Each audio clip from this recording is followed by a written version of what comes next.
नमस्कार दोस्तों, welcome back to our YouTube channel the ultimate spark. इस चैनल के माध्यम से हम पूरी की पूरी इंडियन पॉलिटी की एम लक्ष्मीकांत बुक कवर कर रहे हैं, जो कि वेरियस गवर्नमेंट एग्जाम्स के लिए बहुत हेल्पफुल रहती है।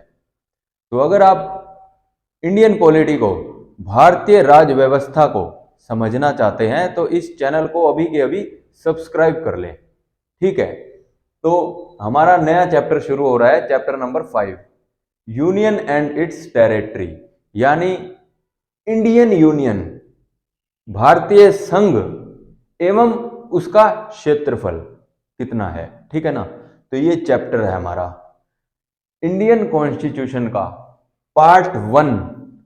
वो यूनियन एंड इट्स टेरिटरी से ही संबंधित है। ठीक है, तो यूनियन एंड इट्स टेरिटरी के अंतर्गत 4 आर्टिकल आते हैं। Article 1, 2, 3 and 4। ठीक है, बारी बारी से समझेंगे। आर्टिकल 1 कहता है इंडिया दैट इज भारत, यानी कि हमारे देश के दो नाम हैं, एक इंडिया, एक भारत। इंडिया एक मॉडर्न नेम है और भारत एक ट्रेडिशनल नेम है। ठीक है, India that is Bharat as a union of states, कि हमारा भारत कैसा है, वो यूनियन ऑफ स्टेट्स है, यानी राज्यों का संघ है। ठीक है, union of states rather than a federation of states. वो फेडरेशन ऑफ स्टेट्स नहीं है, वो यूनियन ऑफ स्टेट्स है। ठीक है, तो पहले तो डिफरेंस जानो कि फेडरेशन क्या होता है और यूनियन क्या होता है। फेडरेशन, फेडरेशन में डुअल पॉलिटी होती है। एक तरफ तो सेंट्रल गवर्नमेंट काम करती है और दूसरी जगह स्टेट गवर्नमेंट काम करती है। पावर को डिवाइड कर दिया जाता है सेंटर और स्टेट के बीच में। Division of powers between centre and the state. तो ये एक फेडरल सिस्टम होता है। अमेरिका एक फेडरेशन है। अमेरिका में जो उनकी स्टेट्स हैं, उन्होंने मिलकर एग्रीमेंट किया, वो संयुक्त हो गई और उन्होंने एक राष्ट्र का निर्माण किया, संयुक्त राज्य अमेरिका, यानी कि यूनाइटेड स्टेट्स ऑफ अमेरिका। यहां पर स्टेट्स के द्वारा राष्ट्र का निर्माण किया गया। राज्यों ने आपस में एग्रीमेंट साइन करके एक होकर के राष्ट्र का निर्माण किया, तो ये फेडरेशन बन गया। अमेरिका एक फेडरेशन है। ठीक है, लेकिन इंडिया में फेडरल सिस्टम को तो अपनाया गया है। यहां पर भी डुअल पॉलिटी है, यहां पर भी सेंटर और स्टेट के बीच में पावर को डिवाइड किया गया है, लेकिन यहां पर सेंटर जो है वो स्ट्रोंग है, सेंटर के पास ज्यादा पावर है, यूनियन गवर्नमेंट के पास ज्यादा पावर है। और भारत ने ही अलग अलग स्टेट्स बनाई हैं। स्टेट्स ने एग्रीमेंट के द्वारा भारत को नहीं बनाया। गुजरात, महाराष्ट्र, हरियाणा ने मिलकर या सभी राज्यों ने मिलकर भारत को नहीं बनाया, बल्कि भारत ने अपनी प्रशासनिक सहूलियतों के लिए अलग अलग राज्य बनाए और आगे भी और राज्य बना सकती है और नहीं भी बना सकता। ठीक है, तो convenience of administration, administrative convenience के लिए भारत के द्वारा अलग अलग राज्यों का निर्माण किया गया।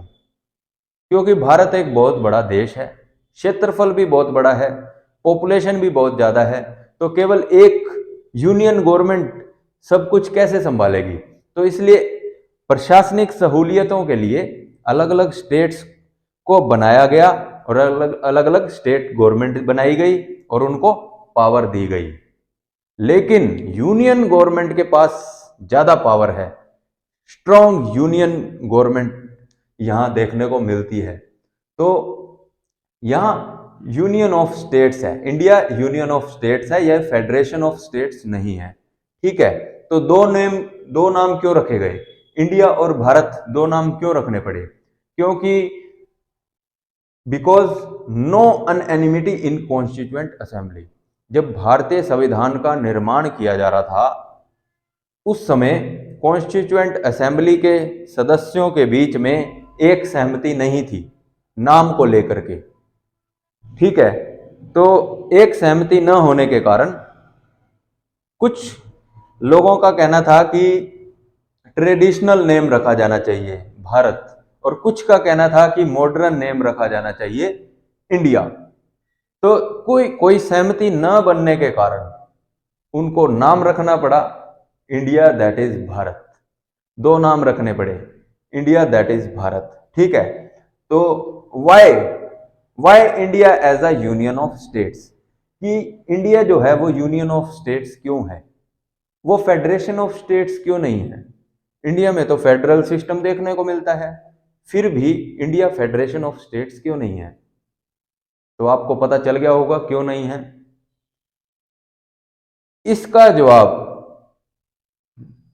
Doctor B R Ambedkar ji ने कॉन्स्टिट्यूएंट असेंबली में दिया।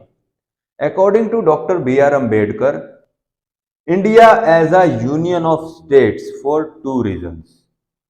दो कारणों से इंडिया जो है वो यूनियन ऑफ स्टेट्स है। दो कारण बताए doctor B R Ambedkar ji ने। एक तो बताया कि Indian federation is not the result of an agreement among the states like the American federation, कि जो इंडियन फेडरेशन है वो अमेरिकन फेडरेशन की तरह स्टेट्स के द्वारा एग्रीमेंट का रिजल्ट नहीं है।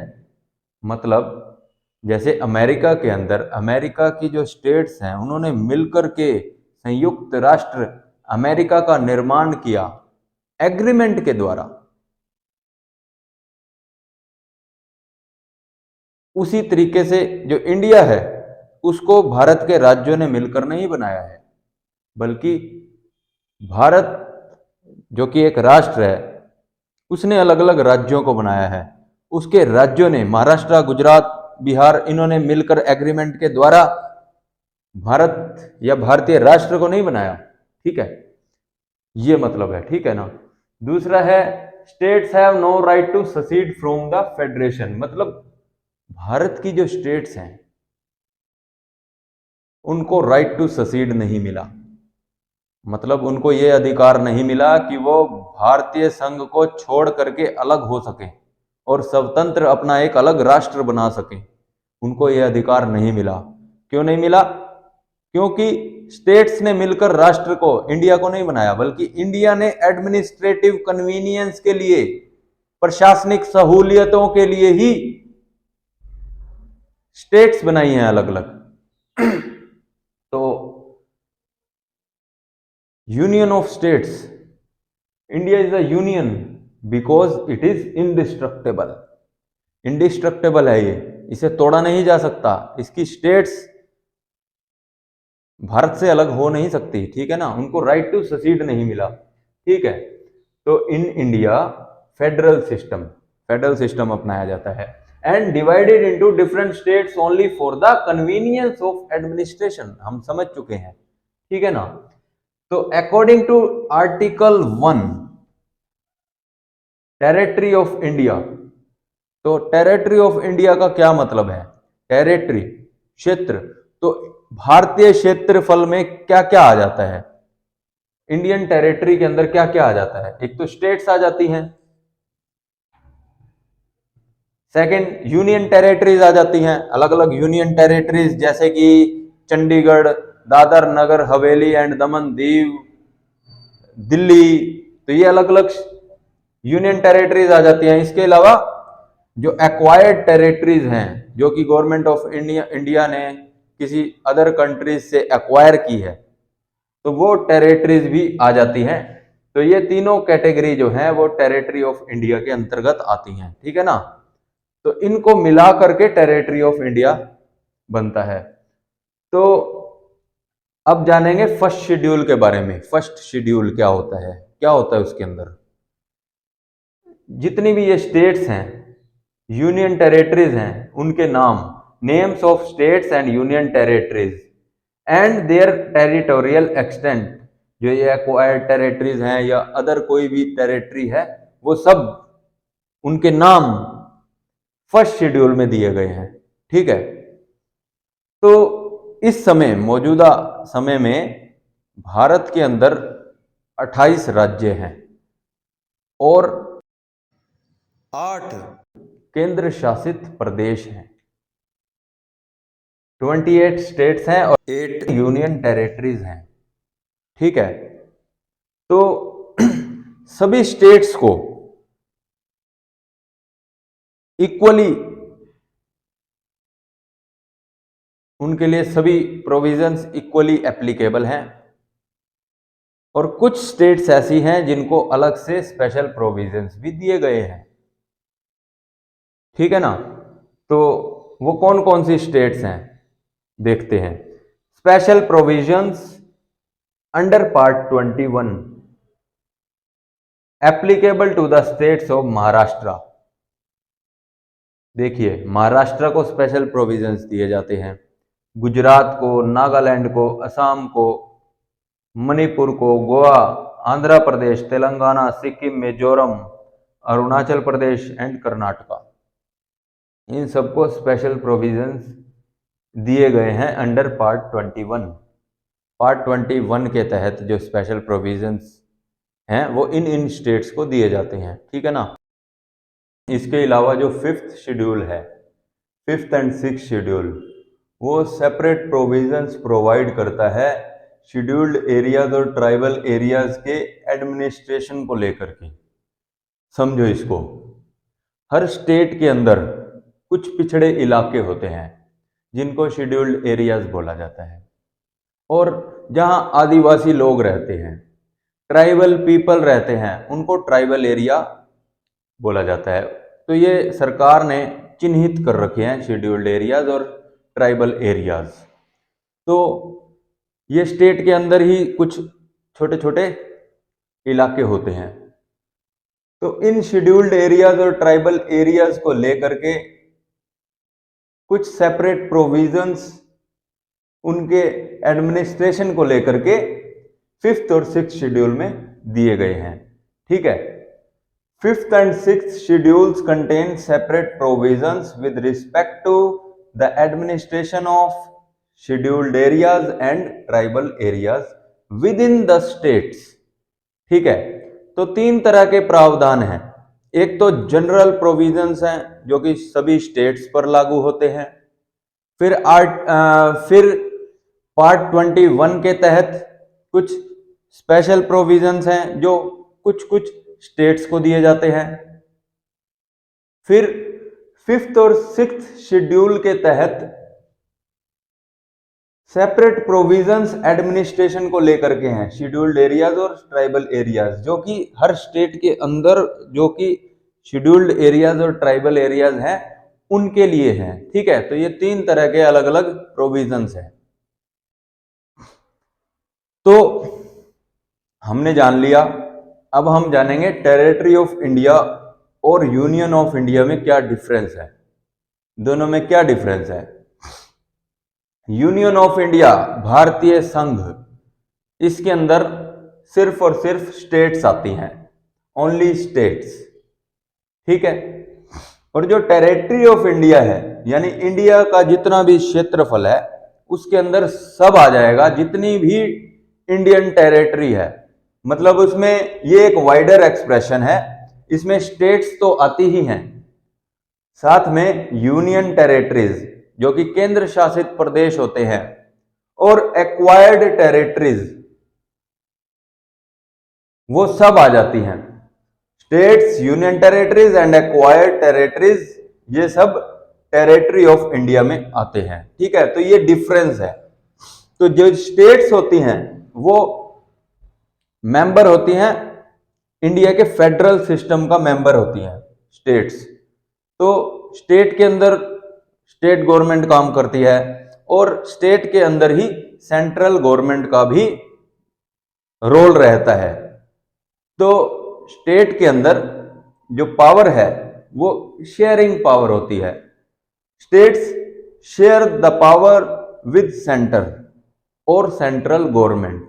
ठीक है ना, और जो यूनियन टेरिटरीज और एक्वायर्ड टेरिटरीज होती है, वहां पर जो सेंटर है डायरेक्टली एडमिनिस्ट्रेड करता है, डायरेक्टली रूल करता है यूनियन और एक्वायर्ड टेरिटरीज में, directly administered by the centre. इसलिए इसे बोला भी जाता है यूनियन टेरिटरीज को कि केंद्र शासित प्रदेश। केंद्र का शासन होता है इसलिए बोला जाता है केंद्र शासित प्रदेश। ठीक है। तो acquired territories, being a sovereign state, India can acquire foreign territories according to the modes recognised by international law. मतलब इंडिया जो कि एक सोवरेन स्टेट है, इंडिपेंडेंट है, अपने फैसले खुद लेता है, किसी पर डिपेंड नहीं है। ठीक है। संप्रभुतावादी राष्ट्र है, तो एक संप्रभुतावादी राष्ट्र होने के नाते, सोवरन होने के नाते, वो इंटरनेशनल लॉ के तहत जो तौर तरीके रिकॉग्नाइज्ड किए गए हैं उसके तहत वो फॉरेन टेरिटरीज का अधिग्रहण कर सकता है, उनको एक्वायर कर सकता है। मतलब वो किसी और कंट्री के किसी क्षेत्र को एक्वायर कर सकता है। किस तौर तरीकों से? जो कि इंटरनेशनल लॉ में रिकॉग्नाइज्ड किए हुए मोड्स हैं उन्हीं के तहत। तो क्या है वो तौर तरीके इंटरनेशनल लॉ के तहत? सेशन, ऑक्यूपेशन, कॉन्क्वेस्ट और सब्जुगेशन, इनको समझते हैं। सेशन यानी कि एक शांतिपूर्वक तरीके से किसी की भूमि को अधिग्रहण करना। वो समझौते के तहत भी हो सकता है कि ट्रीटी साइन कर ली और हमने किसी और कंट्री का एरिया अपने पास कर लिया, उस पर कब्जा कर लिया। ठीक है। परचेज करके भी ऐसा किया जा सकता है कि हमने वो जो भूमि थी वो परचेज कर ली, उस पर कब्जा अब इंडिया का हो गया। या किसी ने गिफ्ट में इंडिया को वो टेरिटरी, वो क्षेत्र दे दिया हो, या लीज पर हमने लिया हो। तो ये कई तरीके हैं, शांतिपूर्वक तरीके, उसको बोलते हैं सेशन। सेकंड है ऑक्यूपेशन। ऑक्यूपेशन में क्या है? यानी कि hitherto unoccupied by a recognised ruler. मतलब अब तक ऐसा क्षेत्र जिस पर अब तक किसी रिकॉग्नाइज्ड रूलर ने उसको ऑक्यूपाई नहीं किया, अपने कब्जे में नहीं लिया। तो अगर ऐसा कोई एरिया फ्री अगर होता है तो उस पर इंडिया उसको अपने कब्जे में ले सकता है, उसको एक्वायर कर सकता है, अधिग्रहण कर सकता है। ठीक है। थर्ड तरीका है कॉन्क्वेस्ट और सब्जुगेशन। कॉन्क्वेस्ट यानी कि हमें विजय प्राप्त करके दूसरे एरिया को अपने उसको एक्वायर कर लिया हो, या सब्जुगेशन कि सामने वाले कंट्री को हमने हराया हो और उसे अपने अधीन किया हो। तो उसको ये भी एक तरीका है इंटरनेशनल लॉ के तहत। ठीक है। तो ऐसे कौन से एरिया हैं इंडिया के अंदर जिनको हम, ऐसी कौन कौन सी टेरिटरीज हैं जिनको हमने एक्वायर किया हुआ है? दादर एंड नगर हवेली, इसको हमने एक्वायर किया हुआ है। ठीक है। आज की डेट में ये यूनियन टेरिटरी है। गोवा जो आज की डेट में स्टेट है, पहले एक यूनियन टेरिटरी हुआ करती थी, उसको भी हमने एक्वायर किया था। दमन एंड दीव जो कि यूनियन टेरिटरी है, इसको भी हमने एक्वायर किया हुआ है। तो ये पहले दादर नगर हवेली और दमन एंड दीव अलग अलग यूनियन टेरिटरी हुआ करती थी, दो यूनियन टेरिटरी। इनको अब मर्ज कर दिया गया है और एक ही यूनियन टेरिटरी बना दिया गया है और नाम है इसका Dadar and Nagar Haveli and Daman and Diu. ये एक टेरिटरी है आज की डेट में। पुडुचेरी एंड सिक्किम, इन सबको, ये सब फॉरेन टेरिटरीज थी जिसको एक्वायर किया है इंडिया ने। ठीक है। तो अब बात करेंगे आर्टिकल 2 की। आर्टिकल 2 पार्लियामेंट को दो तरह की पावर देता है, grants two types of power to the parliament. Article 2 क्या कहता है? आर्टिकल 2 कहता है article 2 empowers the parliament to admit into the Union of India or establish new states on such terms and conditions as it thinks fit। मतलब article 2 parliament को power देता है, authorise करता है, एम्पावर करता है कि वो यूनियन ऑफ इंडिया में न्यू स्टेट्स को एडमिट कर सकता है, शामिल कर सकता है, उसको एडमिशन दे सकता है, कहां? यूनियन ऑफ इंडिया में। और इस्टेब्लिश कर सकता है न्यू स्टेट्स को, नई स्टेट्स को, कुछ टर्म्स एंड कंडीशंस, कुछ शर्तें लागू करके जो उनको ठीक लगती हैं। It thinks as it thinks fit, जो उनको सही लगती हैं, कुछ शर्तें लागू करके वो यूनियन ऑफ इंडिया में क्या कर सकता है? कुछ स्टेट्स को एडमिट कर सकता है, शामिल कर सकता है अपने साथ, और वो एक नई स्टेट एस्टेब्लिश भी कर सकता है, बना भी सकता है। ठीक है, तो आर्टिकल 2 दो तरह की पावर पार्लियामेंट को देता है। तो पार्लियामेंट तय करेगी कि किस स्टेट को यूनियन ऑफ इंडिया में शामिल करना है और किस स्टेट को एस्टेब्लिश करना है। कुछ टर्म्स एंड कंडीशंस ये भी पार्लियामेंट ही तय करती है। तो पहले ये समझो कि यूनियन ऑफ इंडिया और टेरिटरी ऑफ इंडिया में क्या डिफरेंस है। ठीक है, तो ये सारी अलग अलग स्टेट्स हैं। इन स्टेट्स को मिला करके यूनियन ऑफ इंडिया बनता है, यूनियन ऑफ इंडिया। तो यूनियन ऑफ इंडिया क्या है? सभी स्टेट्स का समूह है। यूनियन ऑफ इंडिया में सिर्फ और सिर्फ स्टेट्स आती हैं। ठीक है, और बात करें टेरिटरी ऑफ इंडिया की, तो टेरिटरी ऑफ इंडिया में यूनियन टेरिटरीज और एक्वायर्ड टेरिटरीज और सभी स्टेट्स ये सब आ जाती हैं। ठीक है, क्या क्या आ जाता है? यूनियन टेरिटरीज, स्टेट्स और एक्वायर्ड टेरिटरीज। तो इनको मिलाकर बनता है टेरिटरी ऑफ इंडिया, यानी भारत का पूरा क्षेत्रफल। और बात करें यूनियन ऑफ इंडिया की, भारतीय संघ की, तो भारतीय संघ के अंदर सिर्फ और सिर्फ स्टेट्स आती हैं। ठीक है, तो अब बात करेंगे आर्टिकल 2 की। आर्टिकल 2 क्या कह रहा है? Empower the parliament to admit into the union of India or establish new states on such terms and conditions as it thinks fit.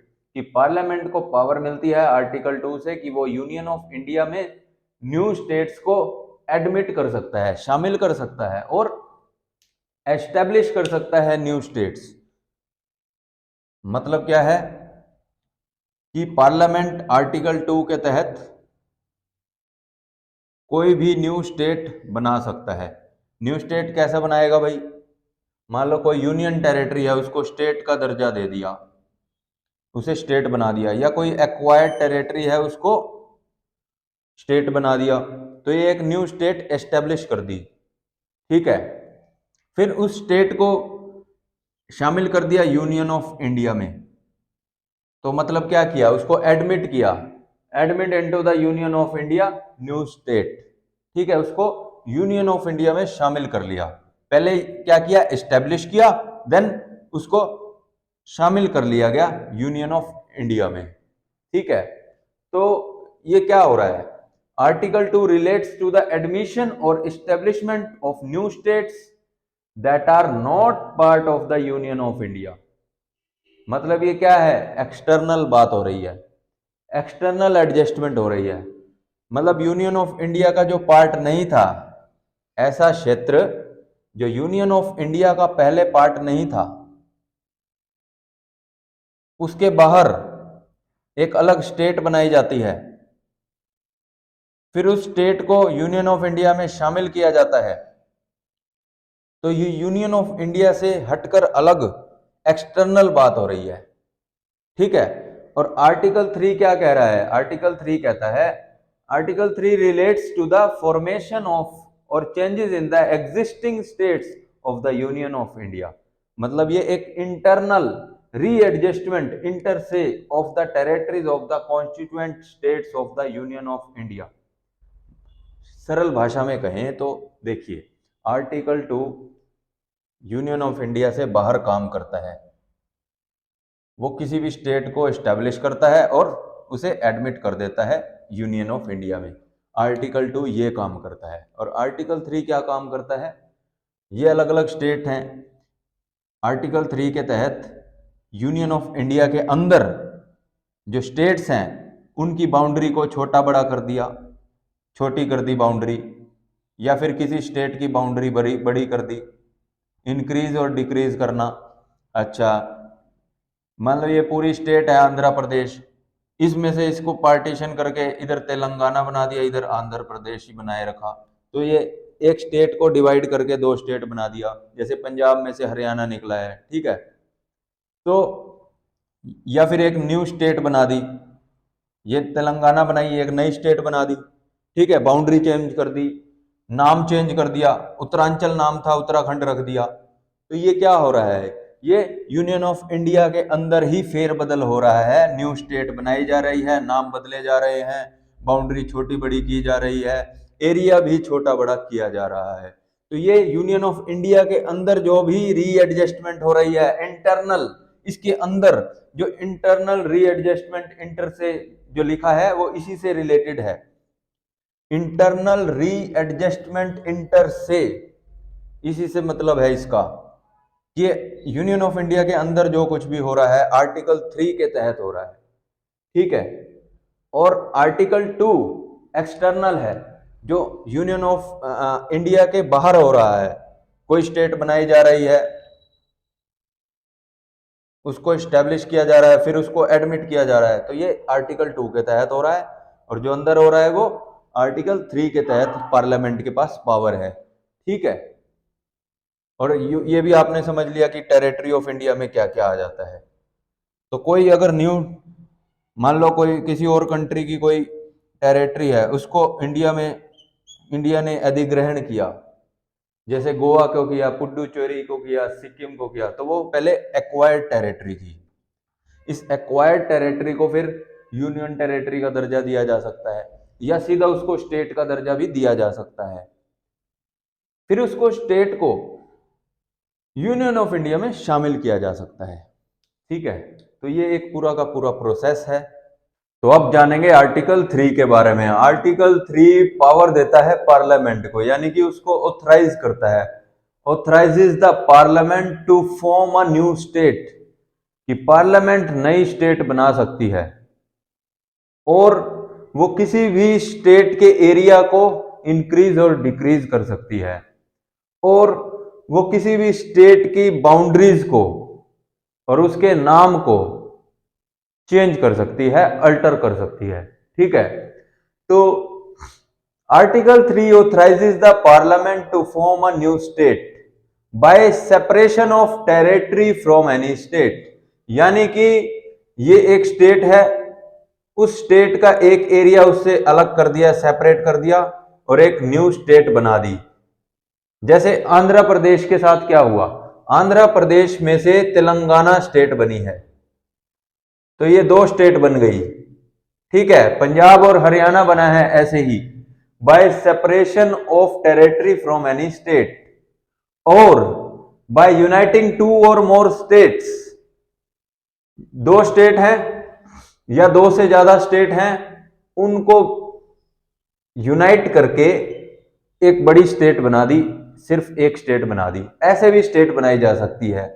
और पार्ट्स ऑफ स्टेट्स, और by uniting any territory to a part of any state, यानी कि ये दो state हैं 1 और 2, इसका भी कुछ पार्ट ले लिया, दूसरे का भी कुछ पार्ट ले लिया, और एक न्यू स्टेट बना दी, तो ये तीसरी स्टेट बन गई, ठीक है ना। तो यही कहा गया है। क्लोज बी कहता है increase the area of any state, diminish the area of any state. D clause है alter the boundaries of any state, alter the name of any state, ठीक है। तो यहां जो स्टेट वर्ड यूज हो रहा है ए से लेके ई क्लोज तक, अलग अलग जगह पर ये स्टेट वर्ड यूज हो रहा है। तो स्टेट का मतलब यहां पर राज्यों से है, भारत के जितने भी राज्य हैं इसके अंदर यूनियन टेरिटरीज भी इंक्लूड है, यानी कि एक स्टेट है, स्टेट के साथ कोई यूनियन टेरिटरी है, तो हो सकता है कल को यूनियन टेरिटरी को भी शामिल कर लिया जाए, स्टेट के अंदर यूनाइट कर लिया जाए। ठीक है, इस तरीके से भी हो सकता है। तो यहां जैसे लिखा है ना कि uniting two or more states, तो स्टेट्स को भी यूनाइट किया जा सकता है, साथ में यूनियन टेरिटरी को भी किया जा सकता है। State also include union territories, ये सिर्फ और सिर्फ आर्टिकल 3 के लिए है। स्टेट के अंदर यूनियन टेरिटरीज इंक्लूड है। नॉर्मली स्टेट का मतलब राज्य होता है, यूनियन टेरिटरी से उसका कोई मतलब नहीं होता है। ठीक है ना। In article 3 clause A to E the term state also includes union territories. ठीक है ना। पार्लियामेंट किसी भी स्टेट की बाउंड्री को, नाम को, उसके एरिया को इंक्रीज डिक्रीज कर सकता है, चेंज कर सकता है, न्यू स्टेट बना भी सकता है। लेकिन आर्टिकल 3 के तहत दो शर्तें दी गई हैं कि पार्लियामेंट ये कर सकती है, लेकिन दो शर्तों को उसको फॉलो करना होगा। देखिए, कोई भी चेंज लाना है आर्टिकल 3 के तहत तो पार्लियामेंट के अंदर, ये पार्लियामेंट है, ठीक है, ये दो हाउसेज हैं पार्लियामेंट के। अपर हाउस हो गया राज्यसभा, लोअर हाउस हो गया लोकसभा। ये हमारे प्रेसिडेंट साहब हैं, राष्ट्रपति। और ये हो गई स्टेट लेजिस्लेचर, यानी राज्य की विधानसभा, स्टेट लेजिस्लेचर। तो कभी भी कोई चेंज अगर लेके आना होता है आर्टिकल 3 के तहत, कोई स्टेट न्यू फॉर्म करनी है या कोई भी चेंज लेकर आना है स्टेट को लेकर के, तो सबसे पहले तो बिल इंट्रोड्यूस होता है पार्लियामेंट में। लेकिन यहां दो कंडीशन दी गई हैं। बिल इंट्रोड्यूस तभी होगा जब पहले प्रेसिडेंट से मंजूरी ली जाएगी। तो बिल इंट्रोड्यूस करने से पहले प्रायर रिकमेंडेशन प्रेसिडेंट की लेनी जरूरी है। ये होगी फर्स्ट कंडीशन कि पहले प्रेसिडेंट से मंजूरी ली जाएगी, देन बिल इंट्रोड्यूस होगा। ये हो गई फर्स्ट कंडीशन। दूसरी कंडीशन क्या है कि प्रेसिडेंट अपनी रिकमेंडेशन, अपनी मंजूरी पार्लियामेंट में बिल इंट्रोड्यूस करने की तभी दे सकते हैं, उससे पहले उनको क्या करना होगा, बिल रेफर करना होगा स्टेट लेजिस्लेचर के पास। जिस स्टेट के अंदर चेंज करना है उस स्टेट के पास बिल को रेफर करना होगा, उसकी सलाह लेनी होगी, उसका क्या अपना इंटरेस्ट है, क्या उनके व्यूज हैं, उनके व्यूज लेने होंगे। ठीक है, उनका क्या मत है स्टेट का। तो देन ये with in limited time period होता है, उसी टाइम पीरियड के बीच में व्यूज देने होते हैं स्टेट लेजिस्लेचर को। देन स्टेट लेजिस्लेचर अपने व्यूज के साथ प्रेसिडेंट को दोबारा से उस बिल को दे देंगे। देन प्रेसिडेंट उस बिल को इंट्रोड्यूस करने के लिए मंजूरी दे देंगे। ठीक है, देन बिल इंट्रोड्यूस होगा पार्लियामेंट के अंदर। अब ये हो गई सेकंड कंडीशन। पहली कंडीशन क्या है कि बिल इंट्रोड्यूस करने से पहले प्रेसिडेंट की मंजूरी लेनी जरूरी है, प्रायर रिकमेंडेशन। ठीक है। सेकंड कंडीशन ये है कि प्रेसिडेंट मंजूरी तब दे सकते हैं, उससे पहले उनको स्टेट लेजिस्लेचर यानी विधान स्टेट से उनकी राय लेनी जरूरी है। ठीक है, तो बिल रेफर किया जाता है स्टेट लेजिस्लेचर के पास। देन ये हो गई second condition. Then bill introduce होता है पार्लियामेंट के अंदर, ये प्रोसेस है। ठीक है, तो ये दो कंडीशन है। अब स्टेट लेजिस्लेचर ने अपने व्यूज दे दिए, तो अब पार्लियामेंट और प्रेसिडेंट, भारत के राष्ट्रपति, वो स्वतंत्र हैं, वो स्टेट लेजिस्लेचर के दिए हुए व्यूज को फॉलो कर भी सकते हैं और नहीं भी कर सकते। वो उनके व्यूज को एक्सेप्ट कर भी सकते हैं और रिजेक्ट भी कर सकते हैं। इसके लिए वो बाध्य नहीं है, वो स्वतंत्र हैं, वो अपने फैसले ले सकते हैं, वो स्टेट लेजिस्लेचर पर बाध्य नहीं है। इससे क्या पता चलता है? इससे ये पता चलता है कि जो मेन पावर है वो पार्लियामेंट के पास है। Parliament can redraw the map of India. ठीक है, तो सारी पावर जो है वो किसके पास है? पार्लियामेंट के पास है। ये तो एक सिर्फ और सिर्फ मुंह दिखाई की रस्म है कि स्टेट लेजिस्लेचर के व्यूज लिए जा रहे हैं, ये मुंह दिखाई की रस्म है एक। ठीक है, बात करें यूनियन टेरिटरी की, तो यूनियन टेरिटरी के अंदर जब भी चेंजेस लेकर आने होते हैं या यूनियन टेरिटरी को किसी स्टेट के साथ मर्ज किया जाता है, तो ऐसे में यूनियन टेरिटरी के व्यूज लेने की कोई जरूरत नहीं होती। ठीक है ना? और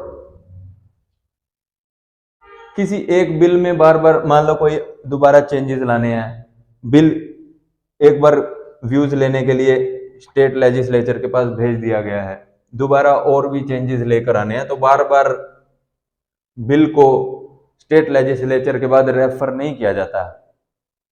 ठीक है ना? एक ही बार किया जाता है, बार बार करने की जरूरत नहीं होती। Now parliament can redraw the political map of India according to its will.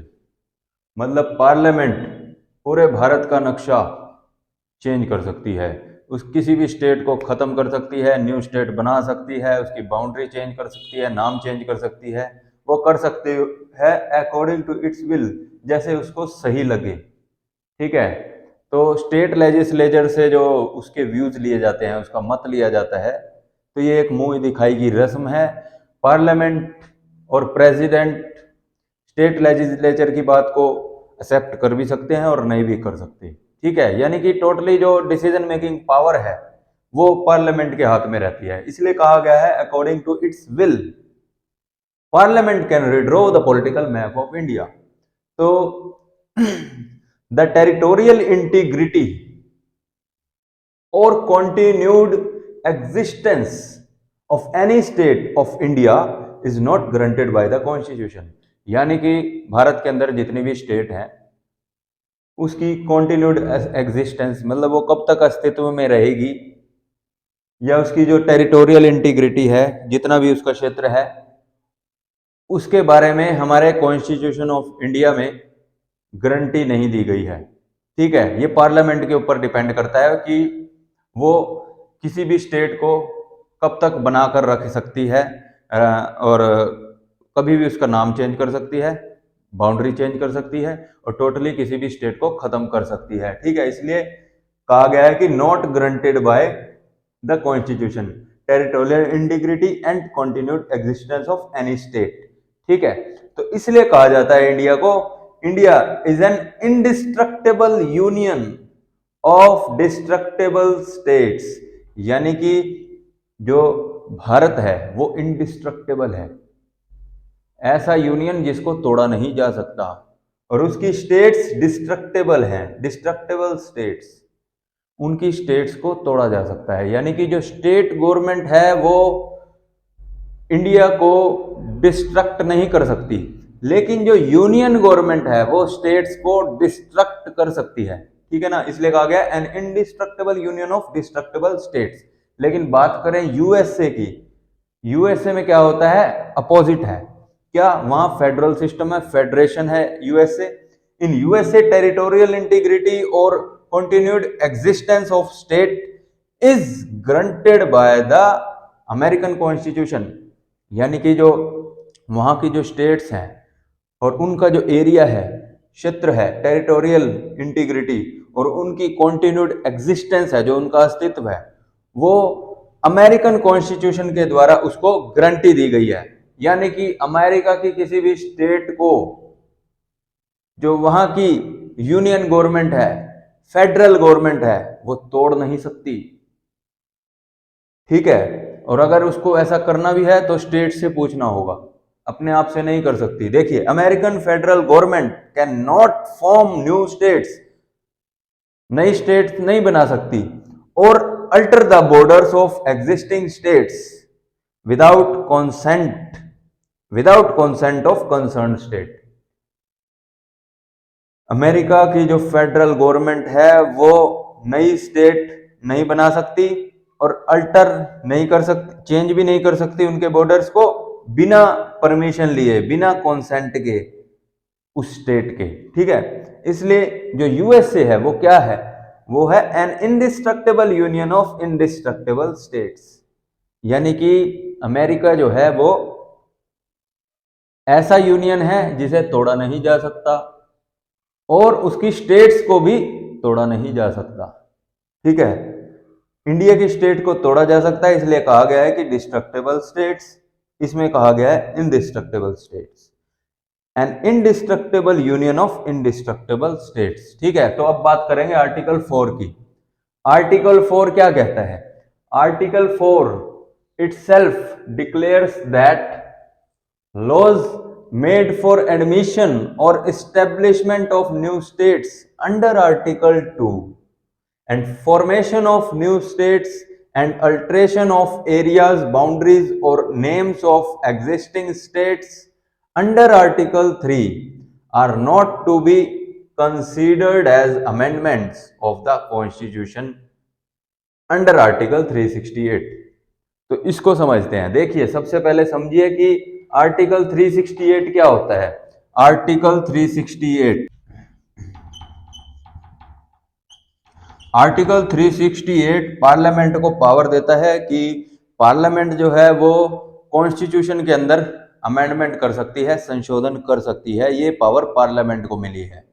ठीक है, और इसका प्रोसीजर भी बताया गया है कि किस प्रक्रिया के द्वारा हमारे कॉन्स्टिट्यूशन के अंदर संशोधन, अमेंडमेंट की जा सकती है। ठीक है, दो प्रोसीजर हैं। एक तो स्पेशल मेजोरिटी का प्रोसीजर है कि स्पेशल मेजोरिटी के साथ ऐसा किया जा सकता है। दूसरा है कि special majority plus half states of India, उनकी भी मंजूरी लेना जरूरी है, ratification by half of the Indian states. ठीक है, ये दो प्रोसीजर हैं। ठीक है, डिटेल में नहीं जाएंगे हम अभी। ठीक है, अलग से चैप्टर है अमेंडमेंट ऑफ द कॉन्स्टिट्यूशन, उसमें हम डिटेल में पढ़ेंगे इसको, आर्टिकल 368 को। ठीक है, यहां सिर्फ आर्टिकल 4 समझाने के लिए मैंने थोड़ा सा बता दिया। तो आर्टिकल 4 कहता है कि आर्टिकल 2 और आर्टिकल 3 के तहत जो पार्लियामेंट के पास पावर है कि वो स्टेट्स के अंदर चेंजेस कर सकती है। तो ये जो चेंजेस हैं, ये इसे कॉन्स्टिट्यूशनल अमेंडमेंट नहीं माना जाएगा आर्टिकल 368 के तहत। मतलब जो स्टेट को चेंज करना या नाम को चेंज करना, बॉर्डर चेंज करना, एरिया चेंज करना जो है स्टेट का, आर्टिकल 2 और आर्टिकल 3 के तहत, इसे संवैधानिक संशोधन नहीं माना जाएगा आर्टिकल 368 के तहत, क्योंकि इसको आर्टिकल 368 के तहत संवैधानिक संशोधन नहीं माना जाएगा, इसलिए ये जो प्रोसीजर हैं ये भी लागू नहीं होंगे इसको चेंज करने के लिए। तो मतलब क्या है कि जो चेंज करने के लिए जो लॉज हैं, आर्टिकल 2 और आर्टिकल 3 में जो चेंजेस लेकर आने हैं, उसके लिए जो कानून लाया जाएगा उसे सिंपल मेजोरिटी से ही पास किया जा सकता है। एंड जैसे एक ऑर्डिनरी लेजिस्लेटिव प्रोसेस रहता है, ऑर्डिनरी लॉ जैसे पास किया जाता है, वैसे ही कानून बना करके आर्टिकल 2 और आर्टिकल 3 के तहत किया जा सकता है चेंज। अब समझिए दोबारा से, article 4 itself declares that laws made for admission or establishment of new states under Article 2 and formation of new states and alteration of areas, boundaries or names of existing states under Article 3 are not to be considered as amendments of the Constitution under Article 368. Means laws can be passed by simple majority. And by ordinary legislative process. ठीक है, तो अब एक question है कि does the power of parliament to diminish the areas of a state under article 3 include also the power to cede Indian territory to a foreign country? ये question है।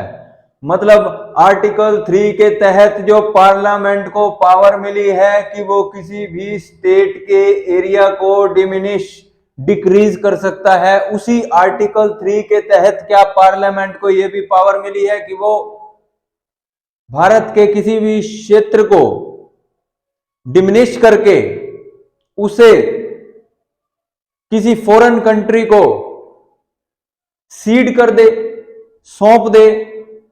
क्या ये पावर मिली है? तो ये क्वेश्चन है।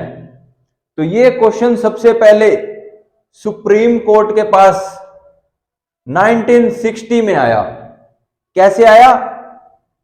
इन a reference made by president.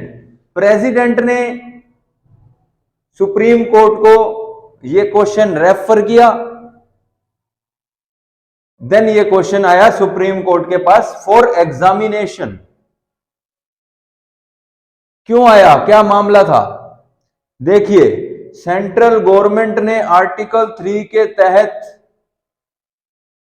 Waste Bengal state के अंदर जो उसका क्षेत्र था बेरुबारी यूनियन, उस क्षेत्र को, उस टेरिटरी को ईस्ट पाकिस्तान, जो आज की डेट में बांग्लादेश है, उस ईस्ट पाकिस्तान को सौंपने का डिसीजन ले लिया। तो इस फैसले को लेकर राजनीतिक आंदोलन होने लगे, बहुत ही विरोध होने लगा, political agitation and controversy arise होने लगी। तो मजबूर होकर प्रेसिडेंट को इस मामले को रेफर करना पड़ा, इस क्वेश्चन को रेफर करना पड़ा सुप्रीम कोर्ट को कि क्या आर्टिकल 3 के तहत इंडियन पार्लियामेंट के पास ये पावर है, power to cede Indian territory to a foreign country? Then supreme court ने अपना फैसला दिया। ये फैसला इंपॉर्टेंट है, सुप्रीम कोर्ट का कोई भी फैसला हो इंपॉर्टेंट है। सुप्रीम कोर्ट ने अपना फैसला दिया। SC held that power of parliament to diminish the area of a state under article 3 does not cover cession of Indian territory to a foreign country। मतलब सुप्रीम कोर्ट ने मना कर दिया। Supreme court said parliament does not cover cession of Indian territory। article 3 does not cover cession of Indian territory to a foreign country। Article 3 के तहत parliament को यह power नहीं मिली कि वो भारत के किसी क्षेत्र को किसी फॉरेन कंट्री को सौंप दे, सीड कर दे। और अगर सीड करना भी है तो उसका अलग प्रोसीजर है। क्या है? कॉन्स्टिट्यूशनल अमेंडमेंट अंडर आर्टिकल 368 के तहत यह काम किया जा सकता है। पार्लियामेंट को पहले कॉन्स्टिट्यूशन के अंदर अमेंडमेंट लानी होगी। अमेंडमेंट कैसे लाई जाती है? अंडर आर्टिकल 368 के द्वारा जो प्रोसीजर दिया गया है उसके तहत कॉन्स्टिट्यूशनल अमेंडमेंट लाई जाती है। देखिए, seeded only by amending the constitution under article 368। तो पार्लियामेंट फिर अमेंडमेंट लेकर आई। 9th constitutional amendment act 1960 enacted bye the parliament. ठीक है। देन सुप्रीम कोर्ट का 1960 का जो फैसला था, उसके बाद एक और फैसला आया 1969 में। In 1969, Supreme Court ruled that settlement of a boundary dispute between India and another country can be done by executive action and does not require the constitutional amendment for settlement of a boundary dispute, as it does not involve cession of Indian territory to a foreign country। मतलब 1969 में जो supreme court ने अपना जो फैसला सुनाया, उसने कहा कि जो बाउंड्री डिस्प्यूट होते हैं इंडिया और किसी और कंट्री के बीच में, जो बॉर्डर को लेकर, बाउंड्री को लेकर जो डिस्प्यूट हैं, उसकी सेटलमेंट करने के लिए, उसको सॉल्व करने के लिए कॉन्स्टिट्यूशनल अमेंडमेंट की जरूरत नहीं है। एग्जीक्यूटिव एक्शन के द्वारा ही सेटलमेंट की जा सकती है बाउंड्री डिस्प्यूट के मैटर को लेकर के। ऐसा इसलिए क्योंकि जो सेटलमेंट ऑफ बाउंड्री डिस्प्यूट है, ये cession of Indian territory to a foreign country, इसमें इन्वॉल्व नहीं हो रहा। मतलब जो बाउंड्री डिस्प्यूट है उसमें सेटलमेंट करनी है, थोड़ा बहुत फेरबदल हो सकता है, लेकिन भारत बाउंड्री डिस्प्यूट के मामले में अपना किसी क्षेत्र दूसरे कंट्री को नहीं सौंप रहा। और वैसे भी देखा जाए तो जो बाउंड्री डिस्प्यूट है, छोटी छोटी बात को लेकर के अगर कॉन्स्टिट्यूशनल अमेंडमेंट की जाएगी, और जो कि एक बहुत ही टफ प्रोसेस है कॉन्स्टिट्यूशनल अमेंडमेंट का, अगर छोटी छोटी बात को लेकर के ऐसे अमेंडमेंट की जाएगी तो कभी भी settlement of a boundary dispute solve नहीं हो सकता। ठीक है, कभी भी सेटलमेंट नहीं हो पाएगी बाउंड्री डिस्प्यूट की। ठीक है, अभी 2015 में भी कॉन्स्टिट्यूशनल अमेंडमेंट एक्ट लाया गया, 100th constitutional amendment act 2015 enacted by the parliament.